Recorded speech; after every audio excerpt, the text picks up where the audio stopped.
Yeah. So a great group here. Yeah. Val and Brad, Richard, Karen, Jennifer.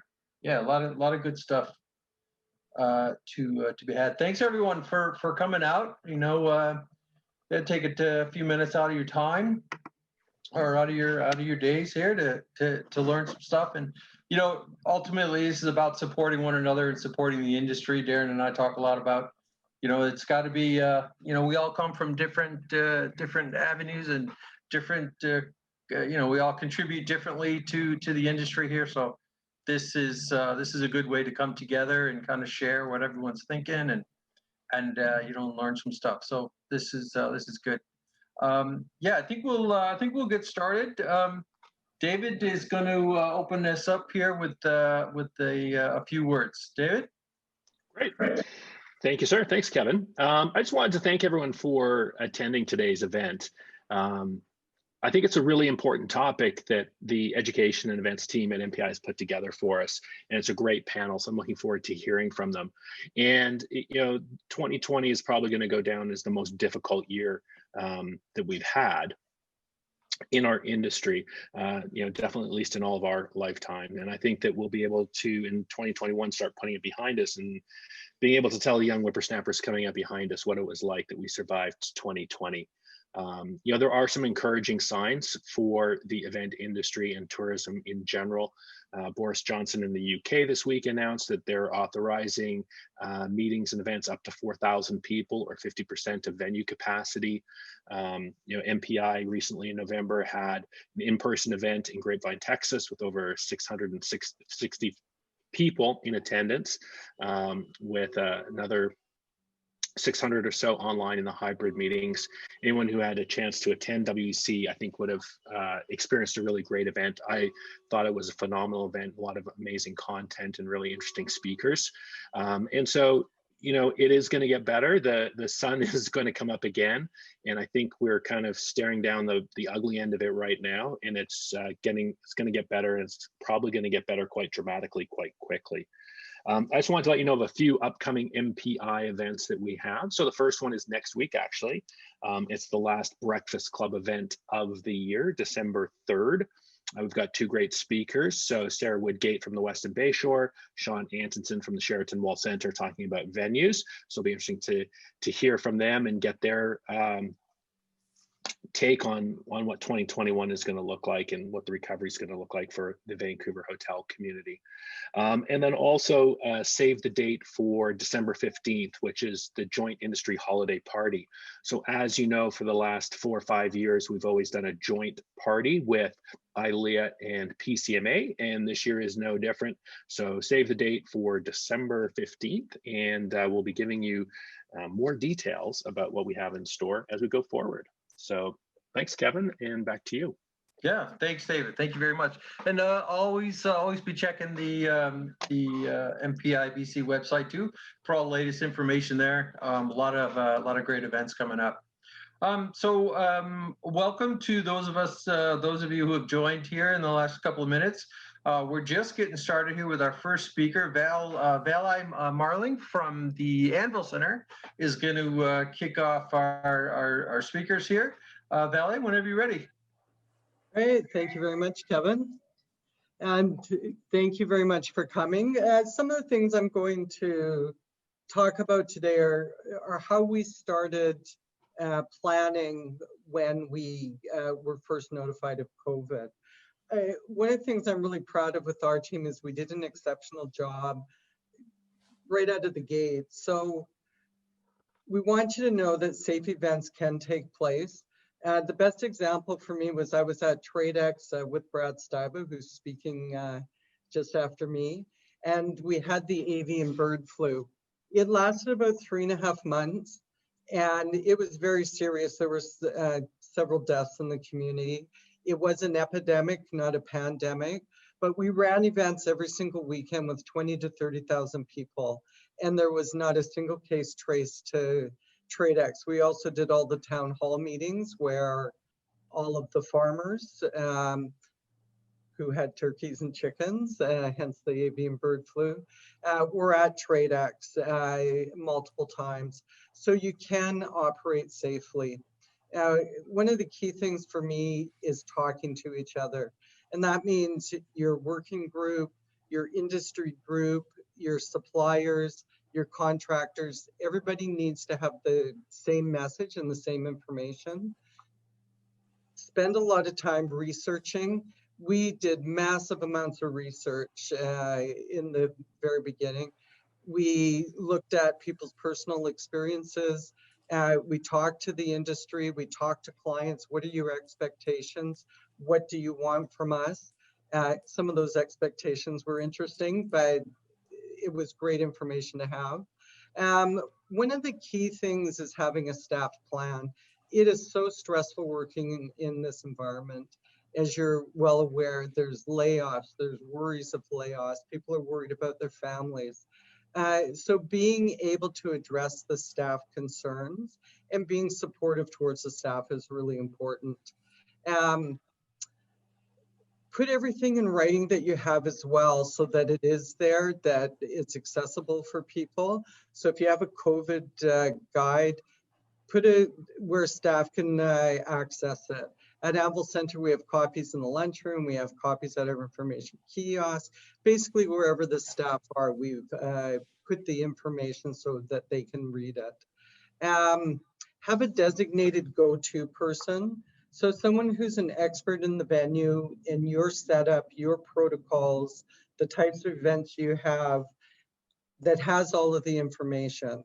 So we have a go-to COVID person at Anvil Center, and that person has all the information and can answer all the questions. And that's been really effective. It's worked very well. The day after COVID was announced and the closures were announced, we sat down and we created a to-do list. And we have two to-do lists. One was basic building, so your PPE, your acrylic screens, all of those things. And the other to-do list was, what do we need to do in conference services? And they're huge lists. We're still working on them, but it really gathered the information in one place, and you knew who was assigned to whatever the task was. So it was really great information, and we still refer to those checklists today, 9 months later. We looked at what type of events could we book, what would continue to book, or what events would continue to book in the market. And absolutely, we've changed our base of business based on who is actually booking. Use your event risk assessment. That's really critical, and we have a risk assessment form that we use at Anvil Center that we've sent to the health inspector saying we want to book this event. Here's the risk assessment, and immediately we'll have a response because the information's easy to follow. It's very simple, and they can understand it. We created a client communications plan right away, and of course, knowing that we weren't going to be booking our normal events, we had to do it with no or little cost. The usual social media, even changing the communication in your license agreement and contract.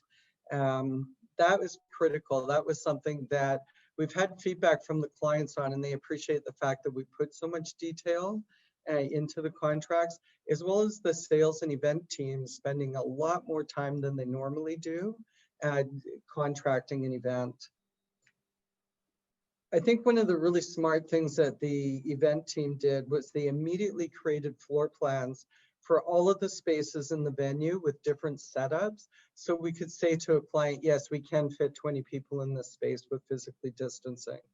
We can fit 10 people in this space. So it was a really quick way to provide the information to the client, and there was no question about it because the floor plans were in front of them. We have spent a lot of time updating policies and procedures, but that's something that's really critical, particularly when you're working with your health inspectors. We have all our information as you come in the building at our information kiosk, and the health inspector, when they come in and do an inspection, they go to the kiosk and they can ask for the information. But it's critical that it's kept up to date, particularly right now, with all of the rapid changes that are happening almost day to day. We're updating. And after this, I swear I will never update another policy. I will assign it to someone else. The key piece for us is staff, ensuring that we're communicating with them, sending out regular emails. And I have to say, when things got hairy, we weren't very timely in doing that, or I should say I was not very timely in doing that. But we have a COVID-19 bulletin board that the staff that are working have access to. We're setting up for an all-staff meeting in Zoom where the staff will send questions in similar format to this, and just to check in, pre-holiday season. Training was critical. Because we were bringing staff back one or two at a time, we just made a simple PowerPoint presentation with the voiceover. Definitely not professional, but the information was there and it didn't cost anything. And it was easy for the staff prior to them starting to work. They would sit and watch the video and then start their shift. That was one of the best things that we did from a time management perspective. Right now with the staff, so many staff aren't working, so many staff have hours shortened. As managers, we're trained to look where we need to improve, what needs to be fixed. So as a management team, we've talked about looking for the good things that staff are doing. And because it's such a crazy time, you don't always think about looking for the good things. So we've all committed to finding 4 great things that 4 different staff have done every day and ensuring that we're complimenting them on it and bringing it front and center so that the staff are recognized. That's made a huge impact on the floor. As I said, we're always looking for what needs to be fixed in this industry. So it's really great to look for what has worked really well and does not need to be fixed. Being kind right now is so important. As you're aware, it's very stressful. I think one of the really, really good things that we did was we asked for everybody's input. So we regularly check in with staff. What are we doing right? What needs to be improved? What ideas do you have?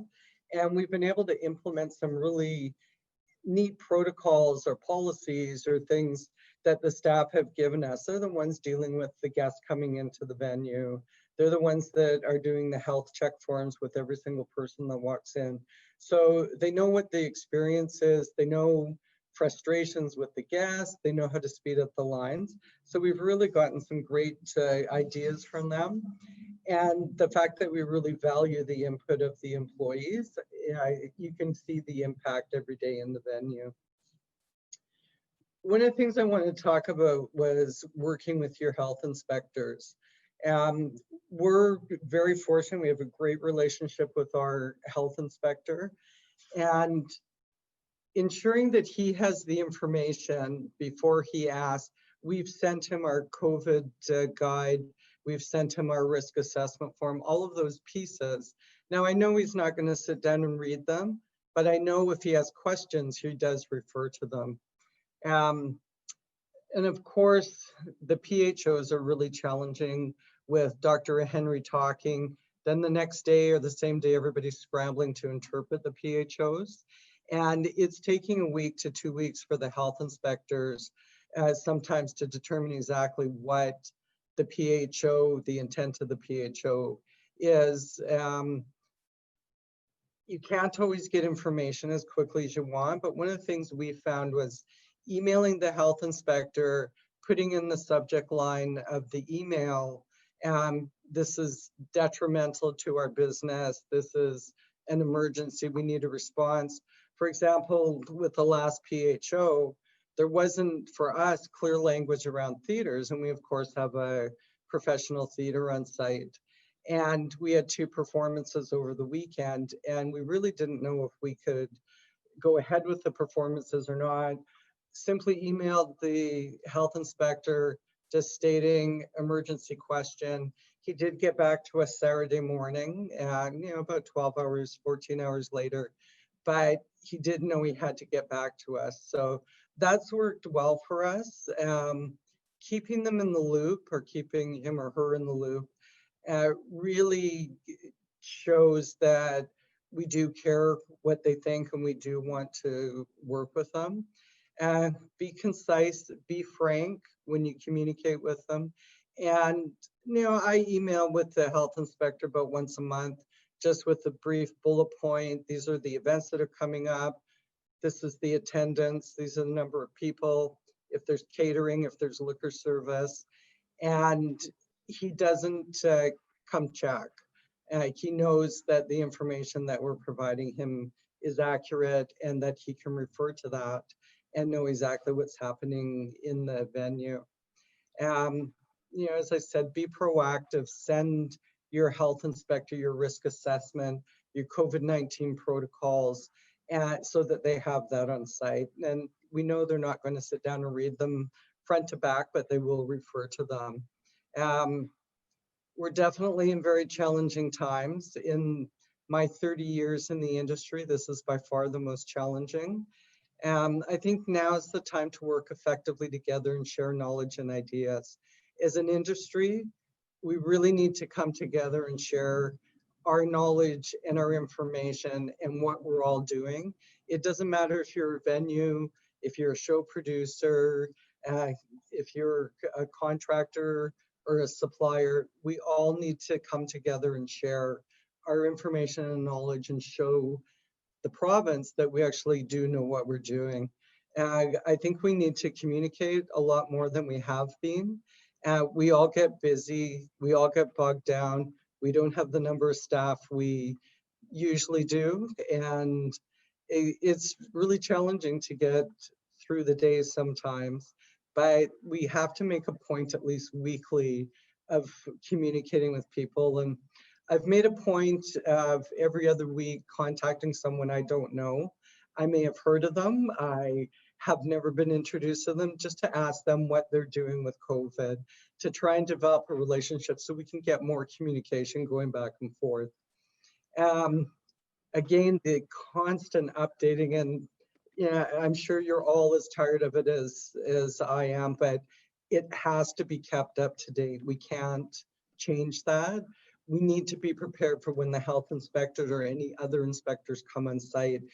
Basically, we have to have our paperwork perfect. We need to be able to show that we can safely host events. And again, as we all experience an incredible amount of stress, we need to ensure that we're looking after ourselves, that we're staying healthy, that we're getting the rest we need. We need to ensure our staff are doing well, and our guests and our clients. And right now is the time to go the extra mile. So thank you very much for the opportunity for me to speak, and we are on to the next presenter. Thank you. Great, thanks so much, Valet. That was great. A lot of good information there. Thank you so much. Yeah, we're so for those of you who may have joined in the last couple of minutes, we more or less just got started. We heard from David Buchanan, president at PIBC, who shared a few words with us, and then our first speaker was Valet Marling, who is the GM of the Anvil Center. So again, thank you, Valet, for that. We're going to move on to our next speaker here. Is Brad Steiba from TradeX, the general manager of business, or the director, sorry, of business development. Brad, go ahead. Well, first off, thanks for having me part of this today. And I got to say that following Valet is always a tough one. I got to take my 15-minute presentation and try and get more than 3 minutes of new content out of it now. So I think you can tell that Valet was my mentor for many years. So first, a little history about TradeX and a cute little story. For those of you that don't know, TradeX is a 120,000 square foot facility in Abbotsford. It consists of 2 exhibit halls, each of 60,000 square feet. And we virtually have no meeting space. We have 1 boardroom that seats about 9 people non-COVID times, and about 3 people COVID times. So it's basically a very large exhibit space that sits empty for a lot of the time right now. The March 12th was an interesting day, and this is just how fast this came on. March 12th at 4 o'clock, I was leaving the building. We had our display company was in there all day setting up. The pipe and drape was up, the carpet was up. The next morning, of all shows to be moving in, was the health and wellness show. And as I was walking out, our local health inspector was walking in with all the temporary permits for all the, for the food vendors and what have you. And specifically asked him, I said, how are we looking? And he said, no, everything's great. We're still considered low risk, and you've got everything in place to carry on. And I said, great. I jumped in my car and I started driving home. And 5 minutes later, my client is calling me. They're on their way down from Kelowna, and they had announced it on the news that everything was being shut down. So basically, in a 5-minute span, I went from thinking that everything was great to not so great. Early on, well, basically, so from March 12th to June, we went without any events going on in the building. And it was a difficult time. We temporarily laid off 150 of our frontline staff, which unfortunately became a permanent layoff for them in August.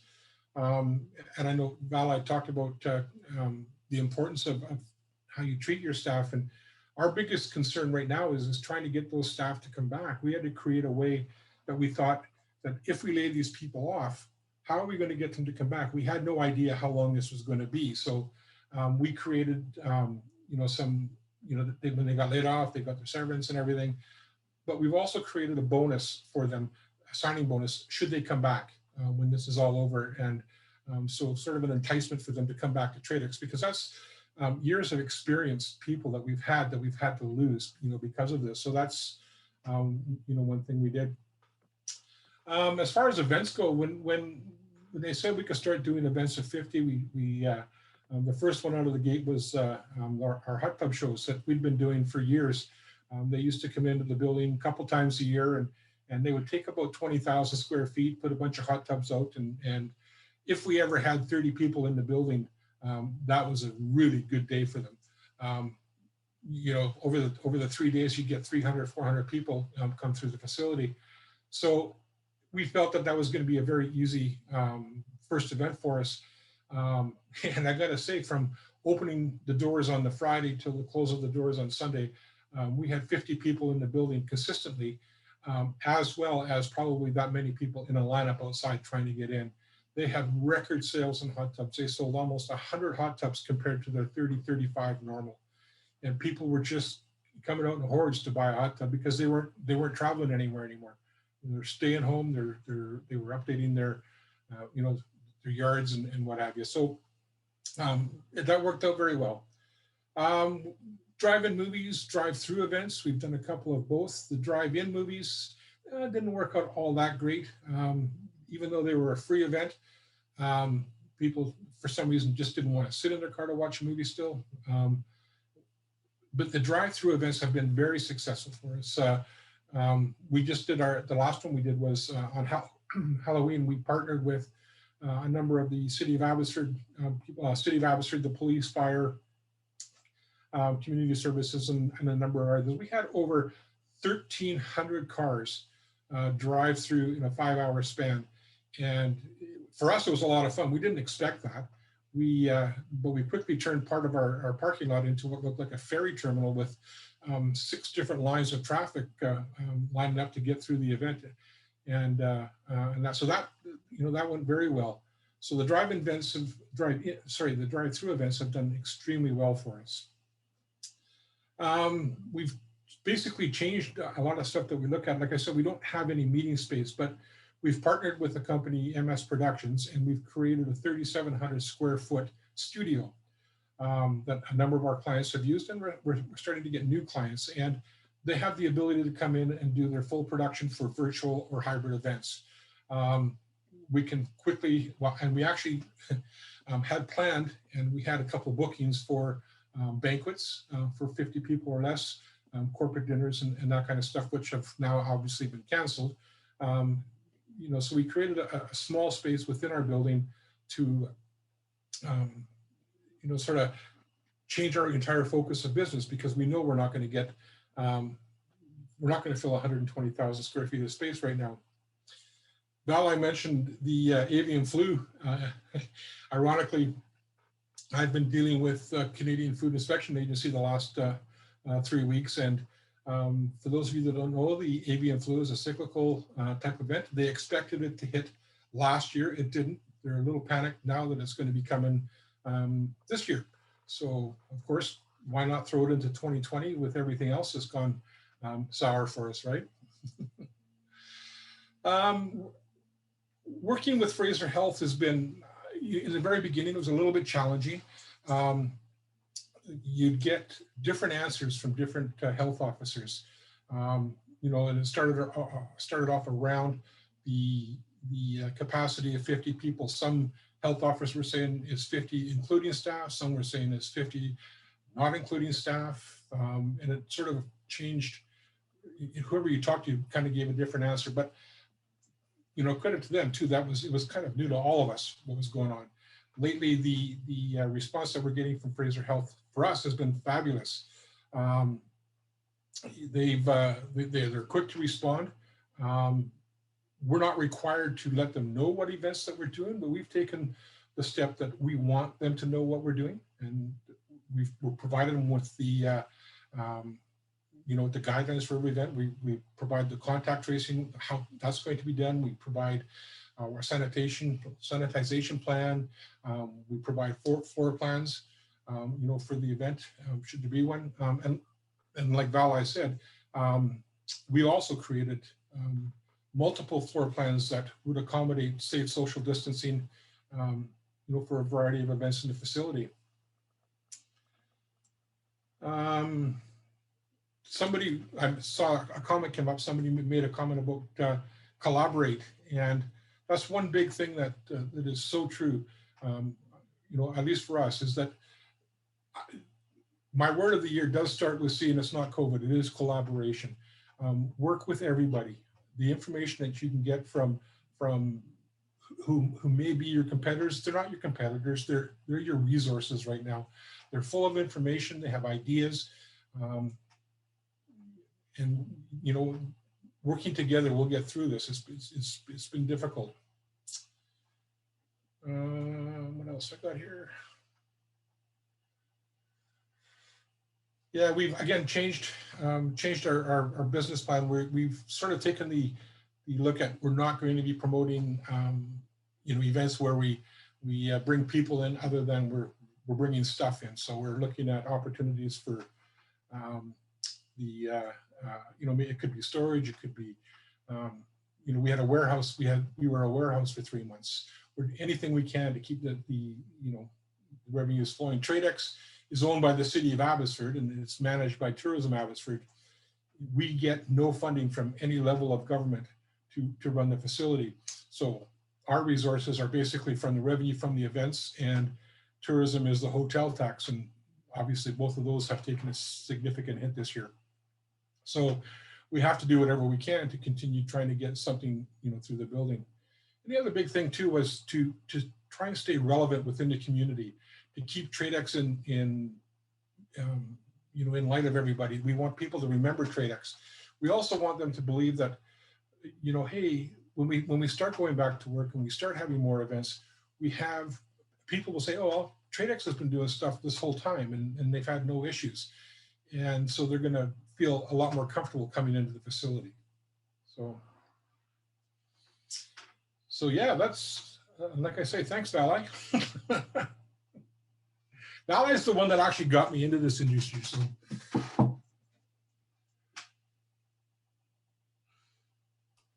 And I think that's what I have. So again, thank you guys for allowing me the opportunity to be here. Yeah, thanks, Brad. That was great. We will do questions at the end, but Carol had pushed one through about drive-in events. They're being banned because they're the same as a standard drive-in.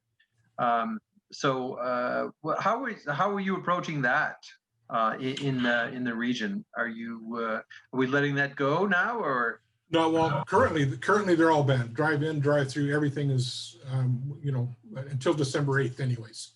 But prior to that, yeah, we ran a couple of nights. We had the last one, for instance, and actually that was the only issue we ever had with Fraser Health. But you can't do food sales or beverage sales at a drive-in. It was like 50 cars max with no food sales. So your opportunity to generate revenue was very limited. But we did one for the Abbotsford Hospice Society not too long ago, and they raised $67,000, you know, which is a far cry from what they normally raise for, you know, through their gala. But still, for one night, for 50 cars to raise $67,000, that was a significant amount for them. We hope to get back to stuff like that. I guess the positive too out of all this is that normally June, July, and August are slower months for bookings. And because we were forced to try and find replacement business in June, July, and August to generate revenue, we've come up with a bunch of new events that we've never done before. So hopefully we'll be able to retain that book of business for future, you know, for future years. Yeah, it is a time we're all testing our creative energies. That is for sure. And Yeah. you know, I really am quite happy to see all of that energy coming from all the different sectors of LA. I had mentioned, you know, regardless of where what your contribution is to the to our industry, you know, everyone's got a part to play, and it's good to see everyone kind of making contributions where they can. So that's great. Yeah. Well, thanks again, Brad. That was great. Yeah, I think we're gonna move on now. We got a special treat, Richard Purcell and Karen Mascati from the P&E. Now, it looks like Karen is going to play guitar, and Richard is going to sing. Is that right? Yeah, right. No. No. Oh, No. oh, okay, they're just Maybe next time. Oh, that's just decor. I see. Okay. Okay. Anyway, yeah. So. Richard, manager of facilities and sales, and Karen, vice president of sales from the P&E. So it is yours. Go ahead. Thank you. I'm just going to share my screen and facilitate a slideshow. Here, I'll stop my share, and you can. Thank you. And then Karen's going to take it away here. So, cute. Okay, and there we are. Everyone can see this? Yes, we can. Excellent. Thank you so much. It was wonderful to hear from Valley and Brad. Next slide, please, Richard. What I would like to walk you through is kind of the course of path that the P&E took us to creating and building opportunities for our clients. As a not-for-profit organization, we have 3 business channels. We have our amusement park being Playland, we have our venue rentals for our year-round event clients, and then we have the fair. So where we're not one particular thing, we didn't fall into one bucket in dealing with COVID. We had multiple areas that we had to deal with. As well, we are also the purveyor of the park, Hastings Park, which is a 165-acre park.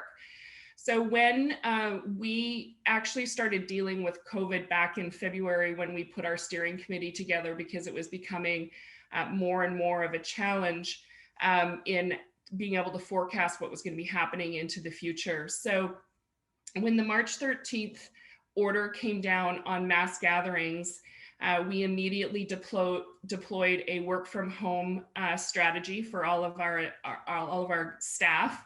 And we went dark for about 6 weeks. And then we slowly brought the business back. In that time frame, we were, like many, we furloughed 35% of our management team and about 85% of our union team. And then we did a subsequent reduction in June, where we were actually now more focused into recovery, where we had an additional, we're now down to 50% of our management team, and 95%, we laid off an additional 10% of our union team. As a not-for-profit, and the way we file taxes, we receive zero we didn't qualify for any funding at all. Subsidies, rental subsidy, nothing. We didn't require for anything because of the way we file our taxes. So we had to really focus on what our revenue recovery was going to be. On March 18th, when Bonnie Henry beat us to the punch in announcing that there would be no P&E fair, it is a media person's worst nightmare when somebody announces that your event is not going to happen before you've made the official announcement. We went into immediate action on April 19th as it relates to the fair, and we sent an open letter to the public about our plans to not proceed with the fair, and that Playland would not be open, because at that time the ruling was that we would not be able to open. And at the same time, we moved to a facility rental strategy of going to long-term rentals. Wherever we could possibly rent out our facilities, we went into long-term rentals. After the April 19th open letter, something amazing happened. The number of guests that reached out to us and said, we can't have a summer without the P&E in any capacity, whether it be a concert, whether it be the Playland, or whether it be the fair. How are we going to get our mini donuts? When can we ride the wooden roller coaster? I can't believe I can't come out for a concert this summer. We said that we couldn't let the summer go without. So on April 27th, our P&E team immediately went into a revenue recovery brainstorm strategy session. And in that, we all came up with all possible ways, knowing that we couldn't operate events, how we could actually recover from a revenue perspective, as well as offer and build on our purpose of bringing joy to everybody. We came up with, there was about 35, 40 ideas. And from that, we launched one of our first initiatives. We actually had about 7 that we implemented through the summer, but the one that really took and met the request of the public after the open letter was the Taste of the P&E drive-through experience. And we launched our first one on May 19th with the mini donut drive-through. Next slide.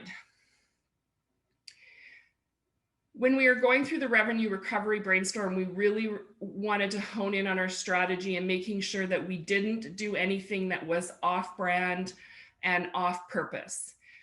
With our purpose being inspiring joy and building social connections, we aligned everything that we did. So we did things like, instead of experiencing Playland on site, we did a Playland party in a box, where people could order their Playland experiences and we delivered them to their homes.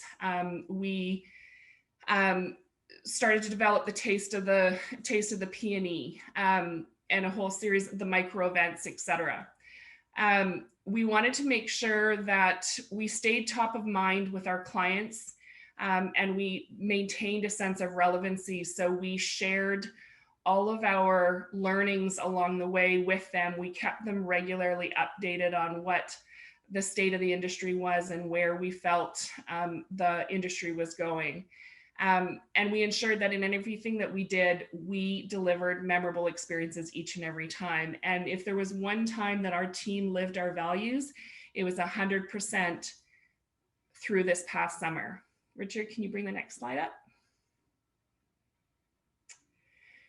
So out of the revenue recovery brainstorm, we came up with 3 filters of decisions of how we would move a project forward.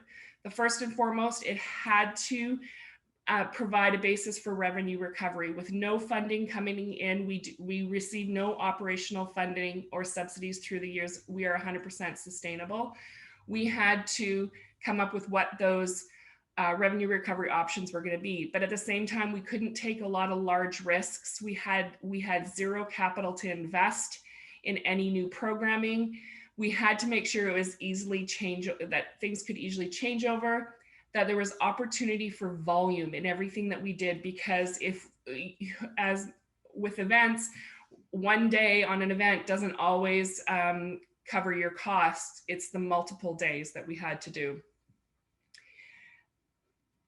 And then the opportunity to offer any type of upsell opportunity. So could we add the party in the box onto the other opportunities that we're doing? And how could we start bundling different experiences? We didn't want to create something just for 6 months, and we didn't want to create something for just a year. We wanted an opportunity to actually develop our business and making sure that all of the efforts that went in this year had a long and sustaining impact to our organization. So we made sure that we looked at the opportunities to developing new product lines. We made sure that they had potential margins of netting 30 to 50%, and that they offered a foundation to increase the number of catered events we do on site for the future. Catering is not typically something that we do on our site in a large quantity, but this was our opportunity to explore that marketplace. And then supporting our brand, we wanted to make sure that everything we did was purposeful and it wasn't out of place for us. And then the last one is engaging team. As we furloughed so many people, we wanted to make sure that there was opportunity to bring them back for short stints or for longer periods of time through the summer. And we were able to successfully do that. So every single project that we did had to go through and meet these particular filters. Next slide, please. So the new idea of a taste of the Peony.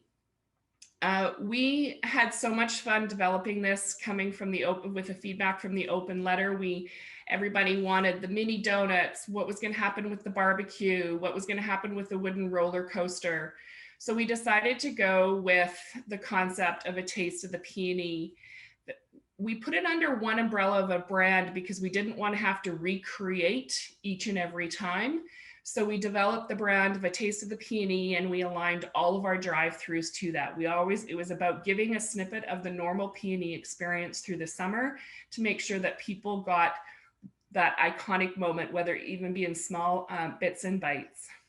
Next slide, please. So we started with our mini donut drive-through in early May. We actually did not know how this was going to go, and we put through thousands of vehicles. The concept, and we started off super small. It was just come in, get your donuts, and leave. Because we didn't want to have multiple points of contact. So everything went cashless. So everything was done online from a point of sale in advance on our Ticket Leader website. And we were really successful. We had a lot of learns. People drove in, they got 4 different types of mini donuts. They evaluated them. They voted for their best one, and then they left. Very straightforward. So after having the success of that and working with both Coastal Health as well as the city, we decided, okay, now what can we do? How can we add more and layer more into this event to make it bigger and better? Because we wanted to get to that place where we could produce some form of fare. So we needed to keep trying new and different things. So for Father's Day, we launched the Carbecue, which was, again, the barbecue experience by adding an exhibit of all types of amazing cars. This also showed us how to use our buildings, because the drive-through went through our building and through our site. And then we added on here, we added the ability for them to go tap and go. So if they pulled up to the vendor and they wanted to purchase something else over and above what they borrowed, they could add on. It still was cashless, it was tap and go, but they could now add on. And we continue to add at each and every point in time. Next slide, please. Oh, there we go. So then July came, and we were noticing that it's not a typical event that we do, Canada Day, but we saw that everybody was asking what's going to happen for Canada Day. There's no Canada Day celebrations. How are we going to celebrate Canada Day? So we decided that this is where we would have an opportunity to add in entertainment to the sense of celebration. So we added entertainment to a drive-through with not so much of a focus on food and beverage, but more on a celebratory aspect. And we that is where we actually got the attention of the media. And from this point forward, straight through until up until November 5th, we had received 559 million earned media impressions on our drive-throughs. And then now we're sitting at closer to 670 million earned media impressions because of these. And Canada Day was about that. It was about a sense of celebration together and collectively, and we received national exposure on that. Next slide, please.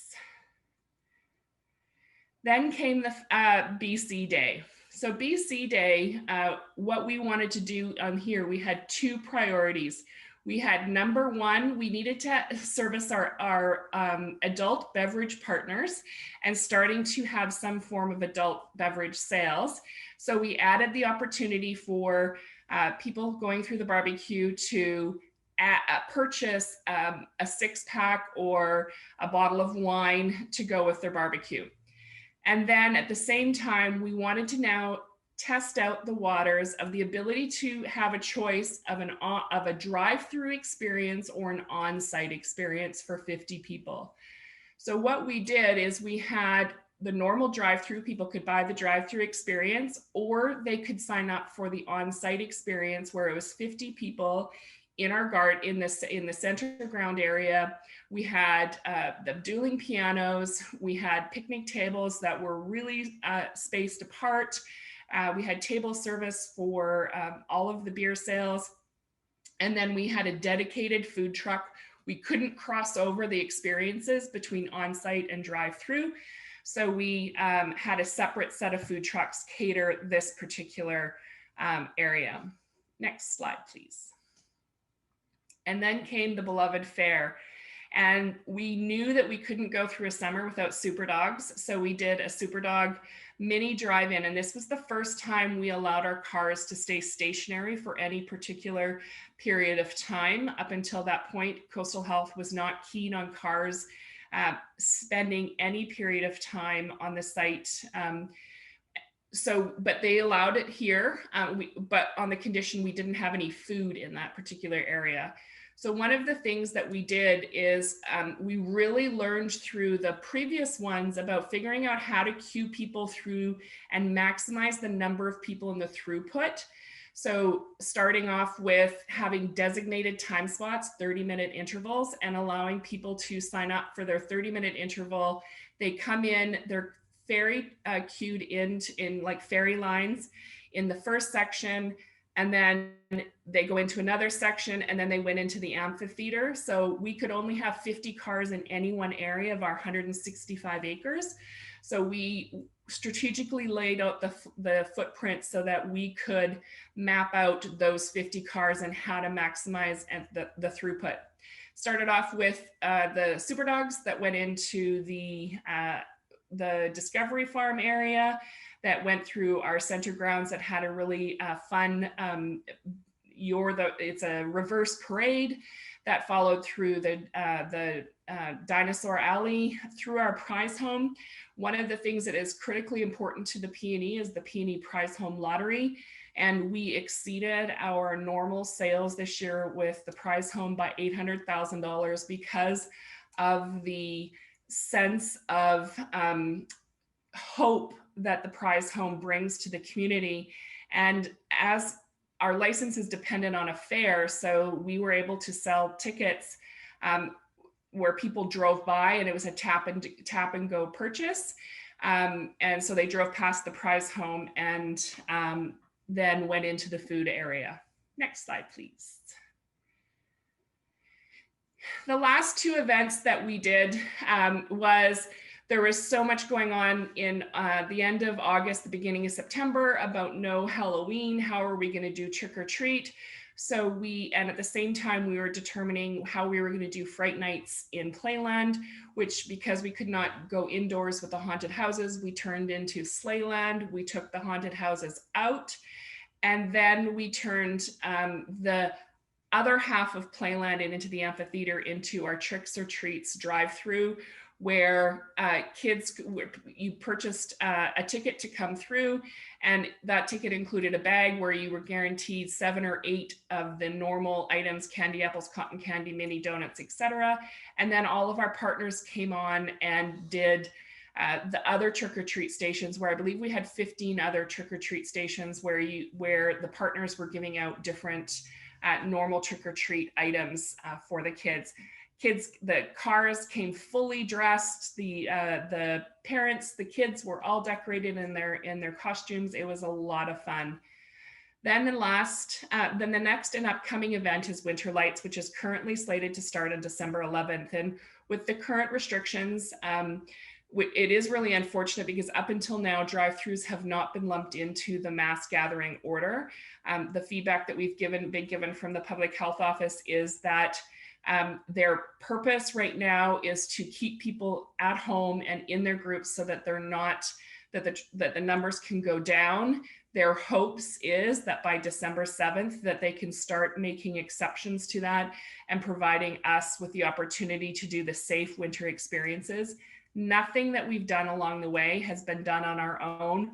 We've done it side by side with Coastal Health and the City of Vancouver Permitting Office, so that we made sure that we're 100% compliant and 100% safe. We didn't want to do anything that wasn't right, and we didn't want to do anything that wasn't going to have an ultimate end purpose. And now I'm going to turn it over to Richard, who's going to talk about how we actually turn this concept into a client opportunity to continue to service our client needs. Over to you, Richard. Thanks, Karen. So exactly. So what we did was, we've been talking to clients throughout the summer on event ideas on site. And of course, we have multiple venues that we usually use for a range of events. But due to us not being able to offer a venue for a certain type of event due to the lack of whatever it may be, not enough space, can't get more than 50 people in the building, we started to take a look at how can we leverage our site offerings in order to, and then maybe help a client transform their idea into more of a drive-through type event. So we had essentially been using ourselves as a testing ground throughout the summer, and at that point felt fairly confident that we could start at least assisting clients with vetting ideas of how they would like to meet their objective of their event on site. What we did was I was approached by, I guess I'll just jump to a good example. Best Buy came to us wanting to do a Tech Wonderland drive-through or event in a building. So we decided, well, we'll take a look at our, on our site and maybe implement a drive-through idea. So we did that, and sorry, I skipped a slide here.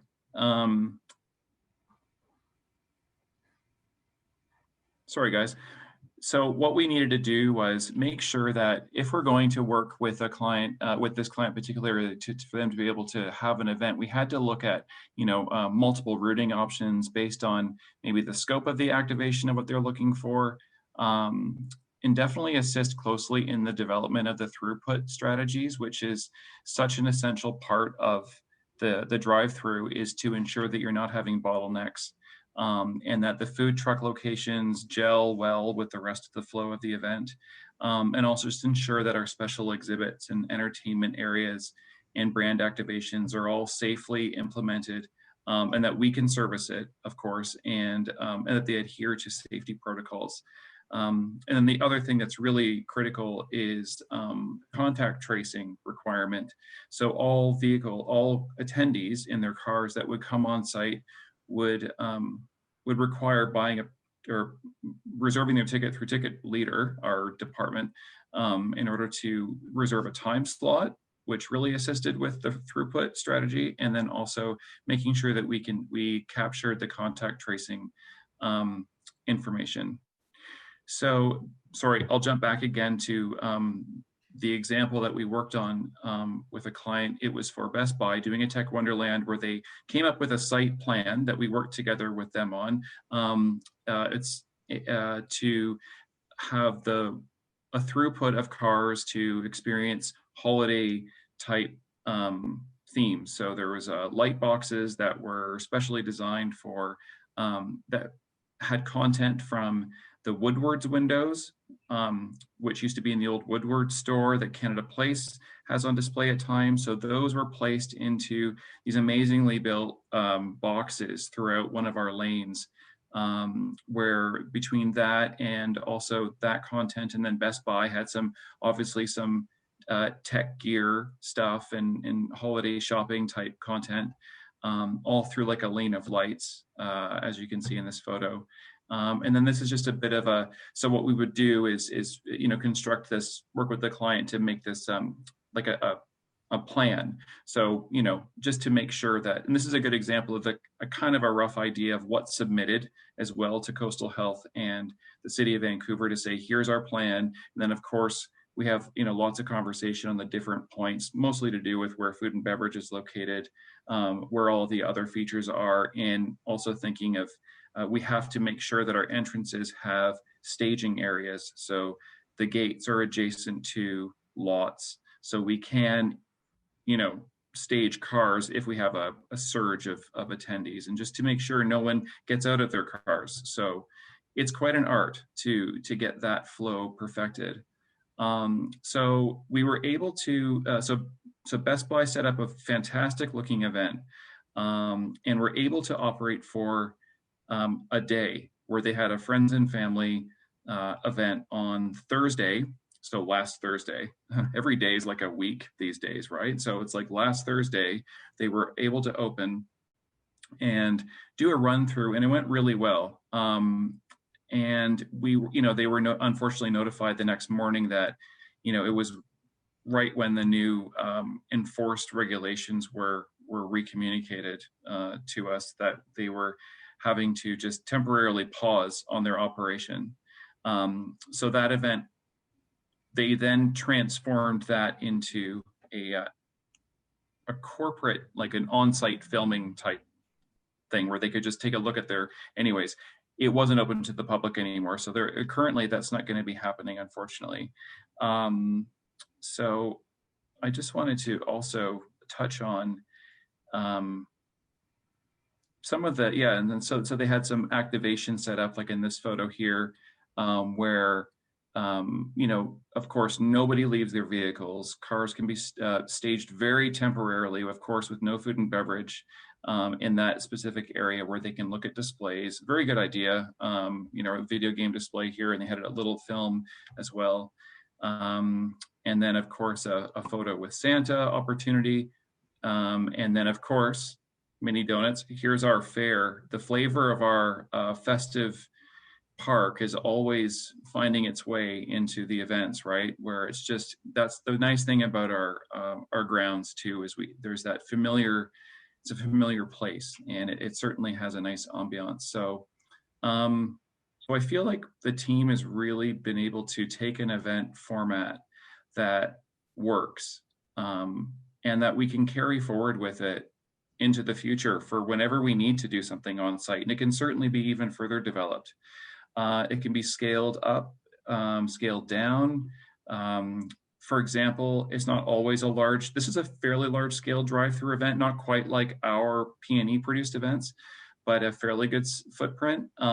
We were fortunate to be able to recently host the Christmas Bureau has an annual toy drive. So, like at the Pan Pacific each year, there's that really huge event that happens where a lot of toys and gifts are donated to the Christmas Bureau, and they're redistributed through a Breakfast with Santa event at the Pan Pacific. Unfortunately, they weren't able to operate this year due to, obviously, the crowding restrictions. So it was looking like they couldn't do it at all. So we were able to luckily be able to offer a potential option for them where they could, at least use part of our site as a place to drop off gifts, meet with the the Christmas Bureau, and then maybe pick up a hot chocolate or something, and then carry on. So we saw, which was great. So it gave an opportunity for the donations to actually happen, and an official date put on that event. So we had a lot of cars. I think it was upwards of 1,000 drop-offs happen. So that's a really good news, because a lot of families are especially a little harder hit this year. So we're able to play a part in the community, being able to still carry through with a version of an annual event that happens. So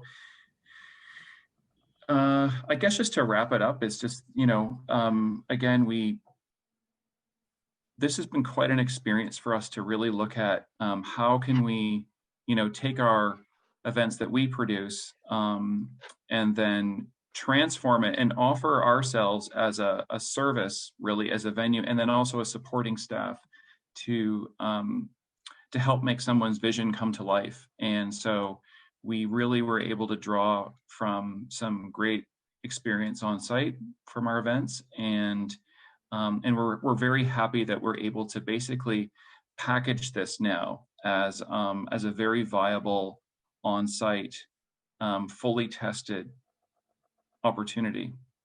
And yeah, that's basically it. Great. Thank you, Richard Carrot, for sharing all that. That was great. I experienced the drive-through fair and all the food trucks, and yeah, the kids just loved that. It was a great experience. So yeah, you guys keep up the good work. It's that was really good. Thanks. Yeah. So we're going to move on to our final speaker, Jennifer Burton, who is the president of Pacific Destination Services. She's going to wrap it up for us here. Jennifer, go ahead. Great. Thanks very much, Kevin.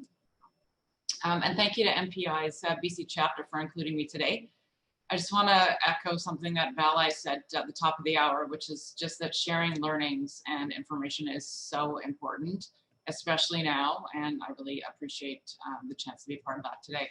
I have to say, what we just saw was so amazing. Like, to be able to share and have these kinds of successes is phenomenal. I don't know how I'm going to make it through the day without going to find some mini donuts, first of all. But the creativity that everybody showed with these solutions is phenomenal. And I just want to mention to Richard and Karen, I had a friend that went through the Best Buy Friends and Family Night, and she is a tough cookie, and she raved about it. So congratulations. Oh, great. It was smooth and awesome. Yeah. Thanks. So just switching gears a little bit, I don't have fun photos to show you, and I'm here to talk about some of the dry stuff, but I do represent a BC Meetings and Events Industry Working Group today. So I'm not here to talk from a Pacific Destinations perspective. We are an award-winning DMC, but that's not what I'm here to talk about. I've been working with the BC Meetings and Events Industry Working Group, and I just kind of want to share our learnings and findings from the business meeting side of things. So I know there's a lot of task forces and groups out there that are really working hard to get this industry back on track. And as far as our group goes, we've really been working specifically on the recovery of business meetings and events since early spring, focusing on providing a consistent voice and message to sector advocacy work. So our group is made up of a variety of businesses and perspectives, everything from DMO to Taya BC to AV, catering, hotel, events, and of course, destination management. And we've also been collaborating with partners and advisors from a broader tourism perspective, including the BC Hotel Association. What I really wanted to talk about specifically today is a tool or a document that we spent a lot of time on called the BC Meetings and Events COVID-19 Restart Guidelines. So I know that likely everybody on the call has had a chance to develop some safety protocols of your own. But what we noticed was it was a tough to start. Like, there was constantly shifting information, just hard to interpret some of the orders that were coming about. So instead of everybody trying to take a crack at this on their own, we got together, formed this group, as I said, and wrote together a series of safety guidelines. And then we consulted WorkSafe BC and representatives from the PHO. I really had quite a collaborative process in going through some of their protocols and requirements. So the idea was that if we, so the business meetings and events industry, developed a tool for meeting planners to use, we could do two things: provide some support and a level of confidence to those working within the sector as one, and secondly, to prove to others what we've always known, that we are risk mitigation professionals, and to us, this stuff is second nature. MPI has these guidelines. I think they, Kevin or Darren is circulating them again. They are available, and I hope that MPI members have found or will find the guidelines helpful as a place to start if they work for the kinds of events that you do. They are straightforward, by no means exhaustive, and they are meant to help inform specific health and safety plans that you would develop on a per event basis. I'm sure many of you would be going above and beyond and layering in some more complex strategies as your event safety plan would require, but they are a place to start from. So now what? Well, we've had some good news, and that is that the guidelines have been extremely well received by health authorities and others in government, to the point that they are being baked into a formal proposal to government to restart our industry in a graduated and phased way. So what we're doing is we're writing up a proposal that will be submitted to BC government under Section 43 of the Public Health Order on COVID-19 regional measures. Basically, Section 43, in case you're not familiar, it just opens up an opportunity for the PHO to assess a variance or reconsideration of health orders based on new information. The backbone of the proposal is our position that the guidelines represent a commonly adopted minimum standard, and that compliance to these standards is a given by companies in this industry. And based on what we've heard today, we already know that this is happening and then some. I mean, everybody's commented on collaborating with health, Coastal and Fraser Valley, and the city permitting office. These are amazing things that we do kind of naturally, second nature. And so what we're finding is that there's a lack of that realization on the outside of our sector. So we're writing this into our proposal to suggest that we have these minimum standards, that risk mitigation is part of what we do. And we also know, based on some feedback, that the government is definitely looking to the private sector for solutions. And we're really confident and hopeful that our industry's professionalism and capabilities, experience, and responsibility towards contingency planning and risk mitigation will be recognized. We know, of course, there's no guarantee of success for our proposal, especially since the pace of change around health information is rapid.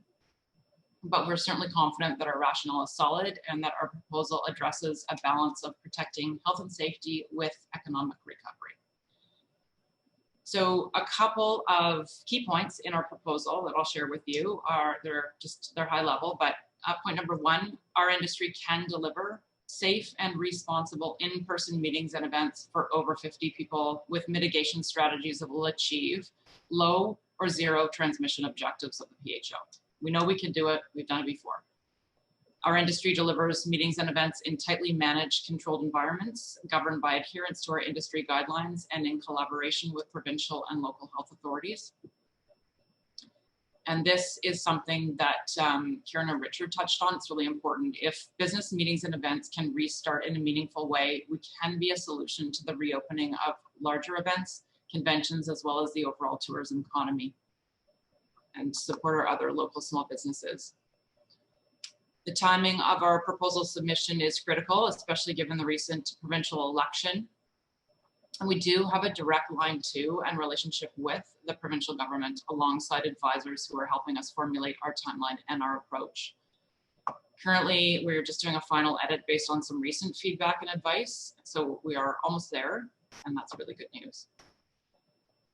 And in the meantime, I think some of this chat's been going on in the background. In the meantime, we are asking for your help in collecting data to support the proposal, tracking successes in the prevention and mitigation of COVID-19 cases in professionally planned meetings and events. And I hope you'll take the opportunity to share your successes with us in this way and are able to do so when MPI can share the reporting link. When you click on it, it'll just take you to an easy 9-question survey. It's super easy to follow and fill out. It's quite high level.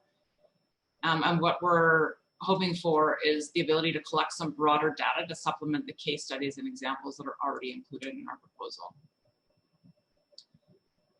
So again, I hope the guidelines have helped you or can help you in the future, and that they'll make it easier for you to put together specific safety plans.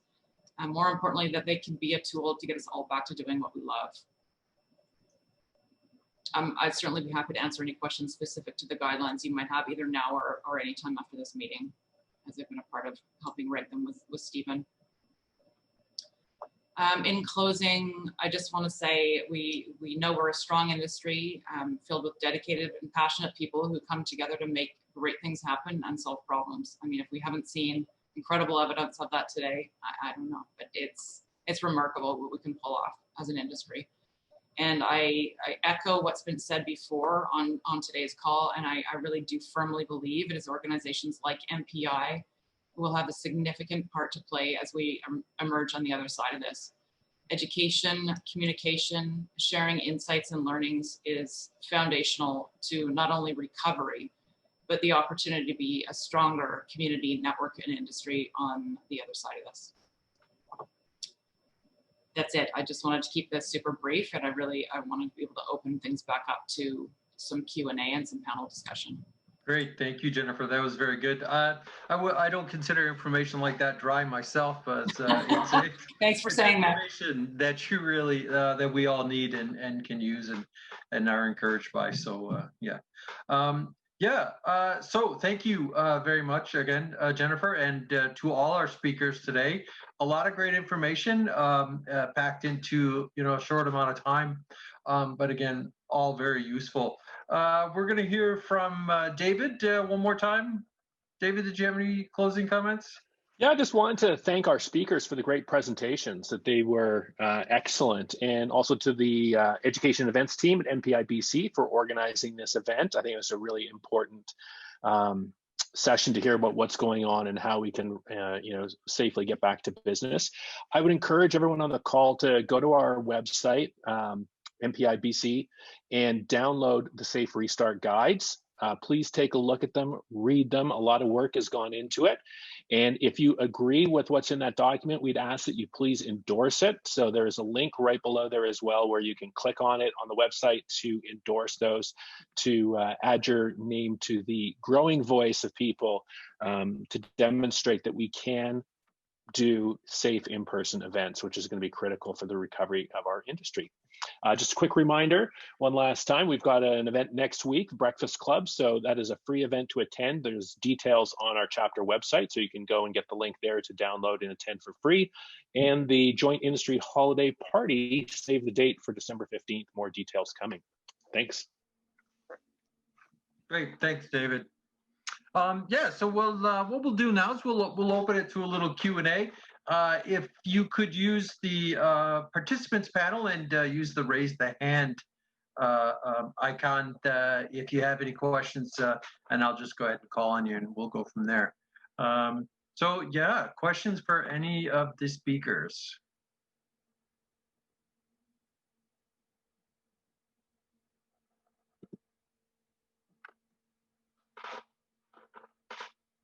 Questions? They provided such great information that they answered all your questions way ahead of time. I have a question. Sure, go ahead, please.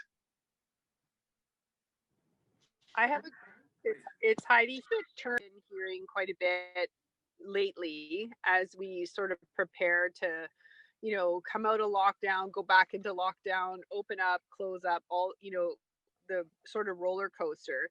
It seems like every time we are on the cusp of, being back and we can do events of this many people and, we have everything sort of ready to go. The new PHO comes out, we can't do events, no social events, no events whatsoever. It just keeps changing.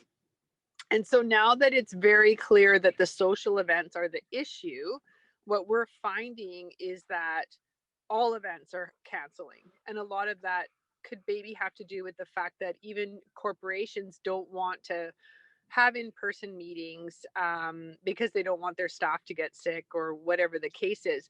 But I've been hearing the term that, you know, we can't look tone deaf as we're, you know, trying to reignite our businesses, right? So it's almost like any information you put out there about being able to do any kind of business meeting or business event, it sounds like we're doing something that's contrary to the PHO, even though we've been told business events or business meetings of a certain size with certain precautions, it's okay to do. So when you're looking at this from a sales and marketing perspective, it becomes difficult because it's almost like you're saying, but come and have a safe meeting. And so am I making any sense? Hello? Yeah, no, we hear you, and yes, you are. Yeah, very much So so. I guess the question is that as we work towards, you know, making sure we can open and we're opening safely, we're all doing that, but it almost seems like the marketing is making us look tone deaf as we try to put the message out that, hey, we can do events safely, you know, come to Anvil Center and have your, you know, business meeting in our, you know, ballroom where we can safely physically distance and have 10 people for an executive U shape with a virtual audience. So it almost sounds like, you know, how do we put the message out there that we can do this safely without coming across like we're doing something caught in that's not congruent with the current PHO? Because when that new PHO came out, everything canceled. It didn't matter if it was a business meeting. It didn't matter if it was a Strata AGM with, you know, a small amount of people in a virtual office audience. Everything just canceled, even though those events, according to the PHO, can still happen. Any ideas? Yeah, thanks for that, Heidi. Any follow-up comments or questions to that? I think you can look less like, I don't think we're tone deaf. I don't think it's tone deaf, rather. I think it is, we want to express that we can still do certain things that are within the guidelines. And because the media isn't picking up on, they're picking up what the rules are, but they're not picking up on what different businesses can do. They will talk about what restaurants can do. They'll talk about what retail can do, but they really never pick up on what hotels or venues or what for events. That never goes to the media. It's never put out there, so the general public don't really know that, and then they perceive it as, well, why would you say this when XYZ? That's my comment. I'll speak a little bit to that because I think it's something that we've been challenged with all year, and that is the wall between consumer confidence and compliance confidence. In that, if you're not transparent in how you're doing your operations and what you're doing, then there is no consumer confidence. And the compliance piece, the moment a public health order comes out, if you don't fall immediately in line with that compliance, you're questioned about how you're doing and what you're doing. So it is super important that you do follow in line with everything that happens, but then also at the same time be communicating once you do open up how you're in line with that compliance. That will bring the people out. It gives them certainty. And I think that when it comes to corporations not hosting events and not hosting things, it's the same thing. Are their employees comfortable coming to events? Are they going to receive the same outcomes? We're seeing, we've always been in the place of doing a ton of employee engagement events on our site. We're seeing them do employee engagement differently without gathering them because their employees really don't want to be together. So providing them the outlet for that. So it's a constant education of the consumer and also transparency in the compliance that you are and what you are doing. Great, thanks, Karen. Vala, you want to go ahead? Great, thank you. Yeah, just to sort of expand on what Karen said, I think one of the things that I think we all have to do is ensure that the community or our clients understand that we're following the PHO, that we are following it to a T. And I think that almost has to become part of the overall advertising. Now, I know Heidi has done that. When the latest PHO came out, we did have our small meetings were canceled, which surprised us a little bit. You know, it wasn't a total surprise. We make a lot of effort to ensure the clients have our COVID protocols, that they understand exactly how their event's going to operate. And I think, you know, that large number that came out that I understand was incorrect of 900, so it scared people. And they're not going to come to a venue, sit in a closed space. And so it's definitely a challenge. And I am so ready for this to be over so that we can move. Yeah, and you know, Val, I know even though that was a mistake, the numbers today are 883. So Yeah, it's, you know, it's still climbing. I look at it too that even though that we're following the PHO, we have an obligation, I believe, to the people that not just our clients, but their attendees that come to the event. So, you know, we've got to be looking at, do we actually want to do an event where there is a risk? I mean, you know, looking at the way things are right now, I mean, I would say shut her down until after Christmas. I mean, 2020 has been a write-off for most of us. And to try and scramble to get anything done the last 2 weeks of the year, I don't even know if it's worth it. I think we need to start. I mean, a lot of us have been planning the short-term events. I mean, historically, Vala, you know this. I mean, historically, we plan events a year, 2, 3, 4 years in advance is when the bookings come in for some of these large-scale events. And we've been flying by the seat of our pants. If I get 10 days notice these days for you know, for a rental in the building, that's like long-term, you know, for us. But you know, I think that we still have to be cognizant that the fact is that we have to protect the people coming into the building. And I don't think that now is the right time to be having people in the building. yeah, it's definitely a challenge. I agree with you. We need to look at, from a venue perspective, what is coming into the venue. The very first event we did after COVID was announced was a high school graduation. Well, try to stop teenage girls from hugging each other, parents telling the kids to move closer together so that they can get photos of, you know, their daughter with 10 friends or their son with 8 of his friends. It's incredibly challenging. People are more knowledgeable now, but people still forget. You're constantly following up. I think that, you know, a situation as it is now, if we have our protocols in place, we're physically distancing and we're providing those opportunities for people coming in the venue, it is safe. It's not safe if we're not constantly every 10, 15 minutes disinfecting the high touch points. Yeah. You know, letting people not wear masks, not doing the health checks with people and gathering their contact information. I think it can be done safely. I think we just have to be really organized, follow the protocols that the government's setting up, follow our own protocols, and ensure that our staff are trained. And then we can safely do it. Yeah, and this is certainly the group that can do it. Yeah. I mean, Can I just add a couple of very quick comments? Amanda just commented in the group chat a really good point that there likely will be, we're going to battle a perception problem for the next little while.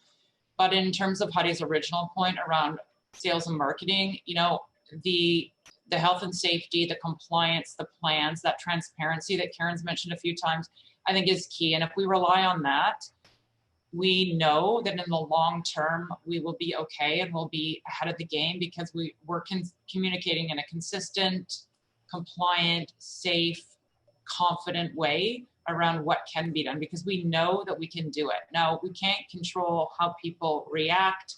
And I think it's natural that when the PHO comes out with some further restrictions, there is a reaction. And it makes sense to me that some groups would say, you know what, no, now it's not the time. I don't want to be tone deaf. I don't want to be insensitive. Now is not the right time. We can do this meeting later. And that's not great, but it is a natural reaction. And I also think that there is going to be a difference between these sort of corporate meetings that are so-called optional versus an education meeting, a corporate governance meeting, a board meeting, a business planning meeting, a strategy meeting. Those are less likely to cancel, perhaps. So I think purposeful meetings in carefully planned spaces is what we have to focus on in our messaging. Yeah. Yeah, very good. Thank you so much for those comments. We're currently at time, a little bit over, but you know, we can be flexible. If there's any other comments, a couple of you had mentioned you'd want to stick around just from a social standpoint, just to chat it up. I can leave it open. I'm happy to do that. But that will conclude the meeting part of this. So thank you so much for all of our presenters. Thank you. It was great information, very, very helpful information. And to everybody that took a few minutes to come out and join us.